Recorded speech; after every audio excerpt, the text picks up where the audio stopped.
Morning ബീമിസാണ് മക്കളെ. നമ്മുടെ annual exam ആണ് അല്ലേ, LSS എക്സാം ഒക്കെ നമ്മൾ തകർത്ത് എഴുതി, CM കിഡ്സ് എക്സാം ഒക്കെ അടിപൊളിയായിട്ട് എഴുതിയിരിക്കുന്ന മക്കളാണ്.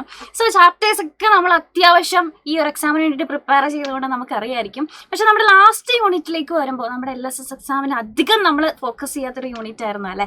ജനുവരി 21 വരെയുള്ള പോർഷൻസേ നമുക്ക് LSS CM കിഡ്സ് എക്സാമിനുള്ളത് കൊണ്ട് ലാസ്റ്റ് പോർഷനിലേക്ക് അധികം നമ്മൾ ഫോക്കസ് ചെയ്തിട്ടുണ്ടാവില്ല. പക്ഷേ നമ്മുടെ ലാസ്റ്റ് യൂണിറ്റിൽ എക്സാമിന് വരാൻ ചാൻസ് ഉള്ള കുറച്ച് ക്വസ്റ്റ്യൻസ് ഉണ്ട് മക്കളെ. ഇന്നത്തെ വീഡിയോയിൽ നമ്മൾ ആനുവൽ എക്സാമിന് വരാൻ ചാൻസ് ഉള്ള ഒരു ക്വസ്റ്റ്യൻ ആണ് നോക്കാൻ പോകുന്നത്. സോ എൻ്റെ മക്കൾ എന്ത് ചെയ്യുക, ഈ വീഡിയോ ആദ്യം തൊട്ട് അവസാനം വരെ സ്കിപ്പ് ചെയ്യാതെ കാണുക. ആൻഡ് ഇഷ്ടമായിട്ടുണ്ടെന്നുണ്ടെങ്കിൽ തീർച്ചയായിട്ടും നിങ്ങളുടെ ഫ്രണ്ട്സിനെ ഷെയർ ചെയ്ത് കൊടുക്കുക. അഭിപ്രായങ്ങൾ താഴെ നമ്മുടെ കമൻറ്റ് ബോക്സിൽ അറിയിക്കും. അപ്പോൾ മീൻസ് അധികം സമയം കളയുന്നില്ല, നമ്മുടെ ക്വസ്റ്റ്യൻ ഇതാണ്. ഓക്കെ, സോ ഡയറി ആണ്. In the story journey of the rain drop, the little raindrop finally reached the earth, touched the paddy roots and felt very happy. Write the diary entry of the raindrop. നമ്മളോട് ചോദിച്ചിരിക്കുന്നത് last unit journey of the rain drop എന്ന് പറയുന്ന യൂണിറ്റിൽ നമ്മുടെ little rain drops താഴെ earth വരെ എത്തി. അങ്ങനെ അത് പാഡി റൂട്ട്സിലെത്തി. അതിനെ ഭയങ്കര ഹാപ്പിയായി. ആ സമയത്തുള്ള നമ്മുടെ റെയിൻ ഡ്രോപ്പിൻ്റെ ഡയറി. ഓക്കെ, അപ്പോൾ നമ്മളോട് എക്സാമിന് ചോദിക്കാൻ ചാൻസ് ഉള്ള ഒരു ക്വസ്റ്റ്യൻ ആണ് ഡയറി അല്ലേ. സോ എൻ്റെ മക്കൾ ഓർക്കണം, ഡയറി ചോദിച്ചു കഴിഞ്ഞാൽ നമ്മൾ ആദ്യം ശ്രദ്ധിക്കേണ്ട കാര്യം എന്താണെന്നറിയോ, ഡയറിയുടെ ഫോർമാറ്റാണ്. ഡയറിയുടെ ഫോർമാറ്റ് എന്ന് പറയുമ്പോൾ അതിൽ ഡേറ്റും ഡിയും നമ്മൾ എന്തായാലും നിർബന്ധമായിട്ട് കൊടുത്തിരിക്കും. അല്ലാണ്ട് നമ്മൾ എത്ര അടിപൊളിയായിട്ട് ആൻസർ എഴുതിയെങ്കിലും ഈ ഫോർമാറ്റ് കറക്റ്റ് അല്ല എന്നുണ്ടെങ്കിൽ നമുക്ക് ഫുൾ മാർക്ക് കിട്ടില്ല. സോ ഡേറ്റും ഡിയും എന്ന് പറയുന്നത് നമ്മുടെ ഡയറിയിൽ ഇമ്പോർട്ടൻ്റ് ആയിട്ടുള്ളൊരു കാര്യമാണ് കേട്ടോ. അപ്പോൾ ഡയറി ചോദിച്ചു കഴിഞ്ഞാൽ അവിടെ ഡേറ്റും ഡിയും നിങ്ങൾ ഓർത്തിരിക്കണം. ഓക്കെ, ഇനി നമ്മൾ ഓർത്തിരിക്കേണ്ട മറ്റൊരു കാര്യം എന്ന് പറയുന്നത് ഒരു സ്ട്രൈക്കിംഗ് ആയിട്ടുള്ള ഒരു ഓപ്പണിംഗ് വേണം ഡയറിക്ക്. നമുക്ക് വേണമെങ്കിൽ ഡിയർ ഡയറി എന്ന് പറഞ്ഞിട്ട് സ്റ്റാർട്ട് ചെയ്യാം. ഓക്കെ, ഡിയർ ഡയറി എന്ന് പറഞ്ഞിട്ട് സ്റ്റാർട്ട് ചെയ്യാം. അല്ലാന്നുണ്ടെങ്കിൽ it was an amazing day, it was an unforgettable day എന്നൊക്കെ പറഞ്ഞിട്ട് നമുക്ക് സ്റ്റാർട്ട് ചെയ്യാം. സ്ട്രൈക്കിംഗ് ആയിട്ടുള്ള ഒരു ഓപ്പണിംഗ് വേണം. ഇനി ഡയറി നമ്മുടെ റെയിൻ ഡ്രോപ്പ് ആണ് എഴുതുന്നത് അല്ലേ. സോ ഫസ്റ്റ് പേഴ്സൺ ലാംഗ്വേജിൽ വേണം ഡയറി എഴുതാൻ. വിച്ച് മീൻസ് ഐ മീ പോലെയുള്ള, അതായത് റെയിൻ ഡ്രോപ്പിൻ്റെ പെർസ്പെക്റ്റീവ് എന്നല്ലേ. അപ്പോൾ റെയിൻ ഡ്രോപ്പ് ചിന്തിക്കുമ്പോൾ ഞാൻ എനിക്ക് അല്ലെ ആ രീതിയിലല്ലേ ചിന്തിക്കുക. സോ ഐ മീ പോലെയുള്ള ഫസ്റ്റ് പേഴ്സൺ ലാംഗ്വേജസ് വേണം ഇവിടെ യൂസ് ചെയ്യാൻ. ഇത്രയും കാര്യങ്ങൾ മനസ്സിൽ വെച്ചുകൊണ്ട് നമുക്കിതിൻ്റെ ആൻസർ എഴുതാം. മിസ് പറഞ്ഞ പോലെ ജേർണി ഓഫ് ദ റെയിൻ ഡ്രോപ്പിൻ്റെ ഒരു ഡയറിയാണ് നമ്മൾ എഴുതുന്നത്. സോ മൺഡേ മിസ് ഡേറ്റും ഡിയും കൊടുത്തു. നിങ്ങൾക്ക് കറക്റ്റായിട്ടുള്ള ഡേയും ഡേറ്റും കൊടുക്കാം. ടൈം വേണം നിർബന്ധമില്ല, ഡേയും ഡേറ്റും ഉണ്ടായാൽ മതി. ഡിയർ ഡയറി എന്ന് പറഞ്ഞിട്ട് ഒരു ഓപ്പണിങ്ങും കൊടുത്തു. ഇനി റെയിൻ ഡ്രോപ്പിൻ്റെ കാര്യങ്ങൾ പറയുകയാണ് അല്ലേ. What A wonderful journey I had today. എത്ര മനോഹരമായിട്ടുള്ള അല്ലെങ്കിൽ എത്ര അത്ഭുതകരമായിട്ടുള്ള ഒരു യാത്രയായിരുന്നു ഇന്ന് എൻ്റേത്. I left my home in the big Greek cloud and came dancing down to the earth. എൻ്റെ ഇത്രയും നാളെ എൻ്റെ ഹോം ഏതായിരുന്നു? ആ ക്ലൗഡായിരുന്നു അല്ലേ. ആ വലിയ ഫ്ലഫി ക്ലൗഡ് എന്നൊക്കെ നമ്മുടെ ചാപ്റ്ററിൽ പറയുന്നുണ്ട്. ആ ഗ്രേ ബിഗ് ആയിട്ടുള്ള ക്ലൗഡായിരുന്നു എൻ്റെ ഹോം. അവിടം വിട്ട് ഞാൻ എർത്തിലേക്ക് വരാണ്. എങ്ങനെയാണ് സന്തോഷിച്ച് ഉല്ലസിച്ച് ഡാൻസ് ഒക്കെ ചെയ്തിട്ട് ഞാൻ എർത്തിലേക്ക് വന്നു.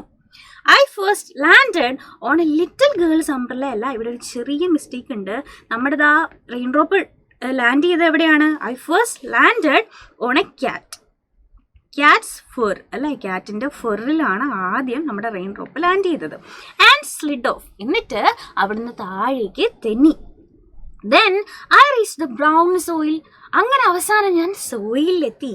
I felt so proud when I reach the roots of the thirsty paddy plants. ആ വിശന്ന് വലഞ്ഞ് ദാഹിച്ചിരിക്കുന്ന ആ നെൽവയലിൻ്റെ വേരിലെത്തിയപ്പോൾ എനിക്ക് എന്നോട് തന്നെ ഭയങ്കര അഭിമാനം തോന്നി എന്നാണ് പറയുന്നത് അല്ലേ. I feel so proud when I reach the roots of the thirsty paddy plants. Thirsty എന്ന് വെച്ചാൽ എന്താ? THIRSTY. തേഴ്സ്റ്റി എന്ന് വെച്ചാൽ ദാഹിച്ച് വലഞ്ഞിരിക്കുന്നതിനാണ് തേഴ്സ്റ്റി എന്ന് പറയുന്നത് അല്ലേ. തേഴ്സ്റ്റി പാഡി പ്ലാന്റ്സിൻ്റെ അടുത്തെത്തിയപ്പോൾ എനിക്ക് എന്നോട് തന്നെ ഒരു അഭിമാനം തോന്നി എന്ന് പറയുകയാണ്. They look so happy to see me. Paddy plants ആണെങ്കിലേ എന്നെ കണ്ടപ്പോഴേക്കും അവർക്കും ഭയങ്കര സന്തോഷമായി അല്ലേ, അവരും ഭയങ്കര ഹാപ്പിയായി. I help the earth turn green today. So ഭൂമിയെ പച്ചപ്പ് തിരിച്ചു കൊണ്ടുവരാൻ, അല്ലാന്നുണ്ടെങ്കിൽ അതിൽ ആ ഒരു പച്ചപ്പ് നിറയ്ക്കാനായിട്ട് ഭൂമിയെ ഞാൻ ഇന്ന് ഹെൽപ്പ് ചെയ്തു അല്ലേ. ആ ഒരു ഗ്രീനറി അങ്ങനെ തന്നെ നിർത്താൻ. ഇല്ലാന്നുണ്ടെങ്കിൽ എന്താ സംഭവിക്കുക? വെള്ളം കിട്ടിയില്ല എന്നുണ്ടെങ്കിൽ പച്ചയായിട്ടുള്ള ഈ നെൽവയലുകളൊക്കെ കരിഞ്ഞുണങ്ങിപ്പോവും. സോ ആ ഒരു പച്ചപ്പ് നിലനിർത്താനായിട്ട് ഞാൻ ഇന്ന് എർത്തിനെ ഹെൽപ്പ് ചെയ്തു. I am tired now but very happy. ഞാനിപ്പോൾ ഭയങ്കര ടയേർഡാണ്, യാത്രയൊക്കെ കഴിഞ്ഞുകൊണ്ട് ക്ഷീണമുണ്ട്, പക്ഷേ ഞാൻ ഭയങ്കര ഹാപ്പിയാണ്. സോ ഒരു എൻഡിങ് നമ്മൾ കൊടുത്തു അല്ലേ. അപ്പോൾ ഇതുപോലെ റെയിൻ ഡ്രോപ്പിൻ്റെ ഡയറി ചോദിച്ചു കഴിഞ്ഞാൽ അടിപൊളിയായിട്ട് മിസ്സിൻ്റെ മക്കൾ എഴുതില്ലേ. സോ ഇത് റെഫറൻസ് മാത്രമാണ്. ഇതുപോലെ തന്നെ കാണാതെ പഠിച്ചെഴുതണമെന്ന് മിസ് പറയില്ല. നിങ്ങളുടേതായിട്ടുള്ള ഓൺ ക്രിയേറ്റിവിറ്റിയിൽ തനിയെ എപ്പോഴും ആൻസർ ക്രിയേറ്റ് ചെയ്യാൻ നോക്കണം കേട്ടോ. സോ ഈ ഒരു എന്താ പറയുക, ഈ ഒരു ക്വസ്റ്റ്യൻ നിങ്ങൾക്ക് യൂസ്ഫുൾ ആയിട്ടുണ്ടെന്നുണ്ടെങ്കിൽ മക്കൾ തീർച്ചയായിട്ടും നിങ്ങളുടെ ഫ്രണ്ട്സിന് ഷെയർ ചെയ്ത് കൊടുക്കുക. ആൻഡ് വേറൊരു കാര്യം പറയാനുള്ളത്, നമ്മളിതാ 4ാം ക്ലാസ് ഏകദേശം അവസാനിച്ചു അല്ലേ. നമ്മുടെ എക്സാമും കൂടെ കഴിയുമ്പോൾ ഒഫീഷ്യലി നിങ്ങൾ 4ാം ക്ലാസ്സിൽ നിന്ന് അവസാനിക്കുകയാണ്.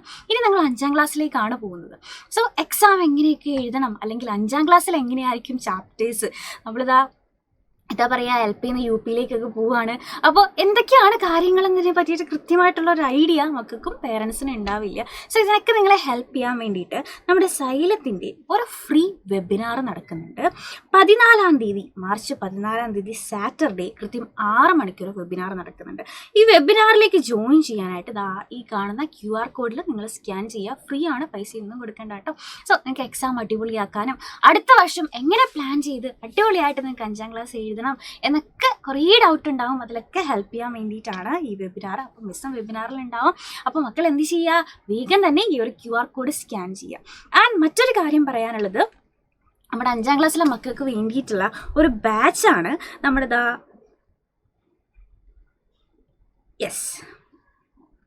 ഓക്കെ 5ാം ക്ലാസ്സിലെ മക്കൾക്ക് വേണ്ടിയിട്ടുള്ള നമ്മുടെ ബാച്ചാണ് മക്കളെ, നമ്മുടെ പൃഥ്വി ബാച്ച് കേട്ടോ. സോ ഈ ഒരു പൃഥ്വി ബാച്ചിലേക്ക് ജോയിൻ ചെയ്യാനായിട്ടും കൂടുതൽ ഡീറ്റെയിൽസ് അറിയാനായിട്ടും ഒക്കെ നമുക്ക് എന്ത് ചെയ്യാം, ഈ ഒരു വെബിനാറിൽ ജോയിൻ ചെയ്യാം. സോ ആരും മറക്കണ്ട, 14ാം തീയതി ശനിയാഴ്ച കൃത്യം 6 മണിക്ക്. സോ വെബിനാറിൽ കാണാം. Tata, bye bye and take care.